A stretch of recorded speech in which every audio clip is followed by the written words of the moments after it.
Today we're going to show you how to build this floating shelf out of products that you can order from Highland Cabinetry Colorado. I'm David, this is Dawson. We'll get to it. So the first step is to kind of cut to whatever desired length you have, whether it's going in between two cabinets or you have them just kind of floating by themselves.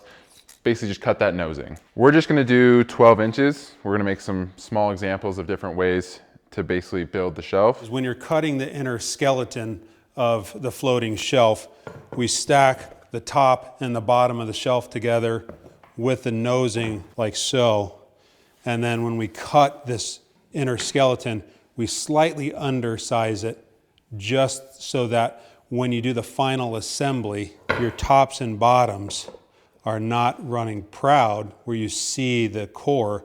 It's actually set down just ever so slightly and gives it a little bit nicer finished look. So that's the pro tip. So for your inner skeleton, you can really use anything, any scrap material. We're gonna use a good ply. You can use extra fillers, or you can kind of account and use a nice hardwood.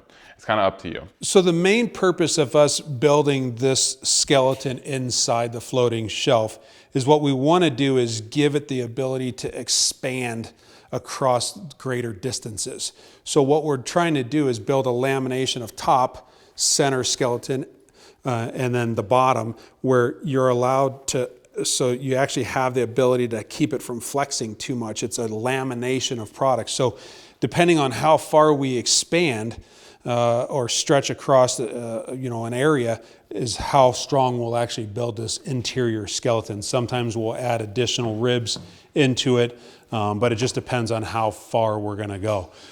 We build big, large columns this way, beams this way. It creates a torsion box, so you have that ability to expand across distances, which is pretty amazing. Super strong once it's done. For making the skeleton, you want to undersize the face nosing by about 1 inch, and as well as the back. And then the two side ones, you want to account for your front and back frame, and then also the blocking you're gonna have attached to the wall. So you should have about 3/4 inch blocking to the wall, and then also feet that come out on the side. So we have these brought in about 1 inch. You're gonna have 3/4 inch on the sides, 3/4 inch on the back. Why we do 1 inch is because the likelihood of the walls being straight is very unlikely if you work in any new house, right? Any new house. So the reality is that you want to make sure that your shelf isn't going to hit that blocking. You want to make sure you have slop. So if you've got to scribe it or do anything like that, you've got some room to play with in the inner skeleton. Otherwise, you have to take off the blocking. You got to use smaller stuff. You kind of learn that along the way. And I think I've done that before where I tried to put it on and the blocking got in the way. So now it's just best to undersize that inner skeleton. Yeah. So at least an additional 1/4 inch above and beyond your blocking. Yeah, give yourself some room to play just in case. We're gonna make the exoskeleton for time's sake with the pin nailer, and you also wanna make it with glue just to make sure it's strong. You could also do pocket holes or just kind of screw face to face. Really any way, depending on how strong you want that skeleton to be. You're so much more precise with glue than I am. I think I smear it all over the place. Which is funny because you used to call me Glue Boy because I smeared it all over the place for years. So I busted your chops for so many years, and now you're all Mr. Precise with the glue? Yeah. Got it. If you haven't figured it out yet, we're a father-son team. And we've been working in the shop together and on installs for going on at least 15 years. I mean, I was in the shop when I was 4, so. You'd be 20 years, so 2 decades we've been working together. Yeah. Half the fun is giving each other a bunch of grief when we're in here. I think now he's starting to give me some back because he's not afraid of me anymore. And you just installed our showroom. I did, of this exact color. So I have the touch-up stuff, and basically this is just scrap pieces from that install. So a clear example of you can use kind of your extras to make cool stuff. But this color is gorgeous. When I took pictures of it, when I showed my girlfriend, the first thing she noticed was how pretty this blue is. It's a brand new color for us. It's the signature blue color that we just came out with, and it's become super popular. We're trying to bring in as much as we can so that we can fulfill all the orders that we have. It's an amazing color. So super popular. I'm excited to use it on future projects. It's kind of fun to actually use it in tandem with the white or some of the other colors that we have, so you can do that two-tone look. Yeah, that's typically what I see is a lot of islands are going to be this color, or kind of flip-flopped. The main kitchen's going to be this color, and then a different color, either black or white island. So in our showroom, it shows the blue island Yeah. and then the white back cabinetry on the main part of the kitchen. So it looks pretty sharp. Yeah, it really makes the blue pop when you have that two-tone. All right, she's sturdy. Dawson, how can we put this shelf together? So we've got our skeleton, we have our tops and bottoms, we have our front filler. Give us a couple of different examples on how we can put this assembly together depending on the tools that you have on the job site. Likely, if you're building these, you have at least a pin nailer. Kind of the best route to go if you're going pin nailer is to attach this face to the exoskeleton first. You can do that with a pin nailer or you can do screws. And then once you get that face attached to the exoskeleton, then you would pin basically the top and bottom through basically top and bottom.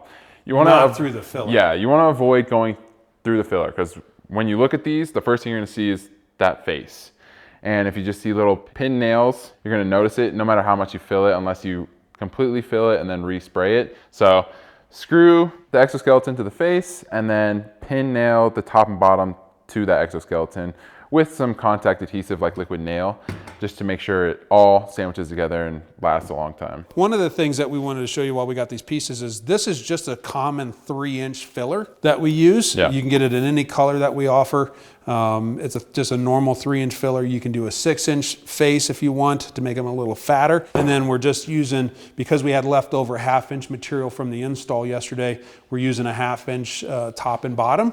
You can use the 3/4 inch if you're spanning a bigger distance. 3/4 would be the way to go. The 1/2 inch is still a pretty durable plywood. Once you put this interior skeleton in it, it's very, very strong.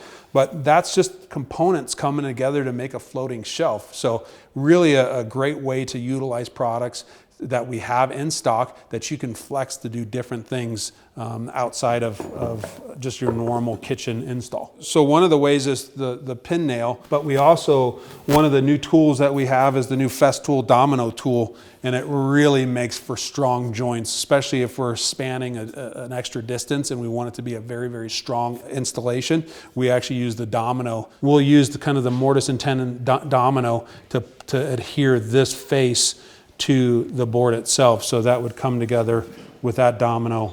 And it's just like either a biscuit or a domino joint. It really makes for a strong installation. So if you haven't seen the domino, it's an amazing tool. We use it a lot. It is definitely a higher quality way of putting them together, but not a lot of people have this tool. But if you want to have the top quality, definitely invest into it. There he is getting all exact with the glue again.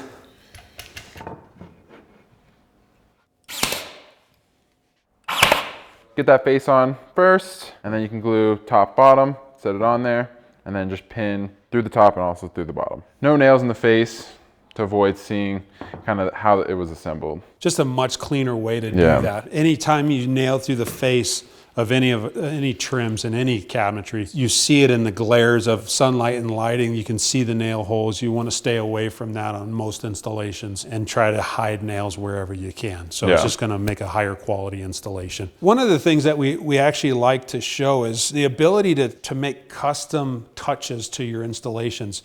What we see is a lot of our guys that have been using our products for a lot of years, and some of our designers, is they're starting to flex our products to be able to do custom touches in any one of the installations. So you're not just taking and installing just cabinetry, you're creating floating shelves, you're creating unique trim details, and it's the ability to take our products and flex them to things like this, just even a floating shelf, which makes your installations much nicer looking, gives it that custom feel.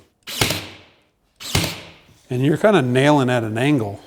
Yeah, basically with these headless pins, the only thing holding it is friction since it doesn't have that head. So you kind of want to hit it with different angles just to make it so the piece can't just slide off those nails. And you don't have to go crazy with the nails at this point, just because you're basically just holding it in place while that glue sets. And if you wanted to, you could also throw some clamps on it just while it's set, but we should be good. There's a floating shelf. There's a floating shelf. So you have that inset, so basically a 3/4 inch piece, your framing that's on the wall will basically just slide right in, and then you have an extra 1/4 inch for any scribing to the wall you need to do. Basically, you just do a 3/4 inch around, basically this to the wall first on studs, and then you just slip it right over.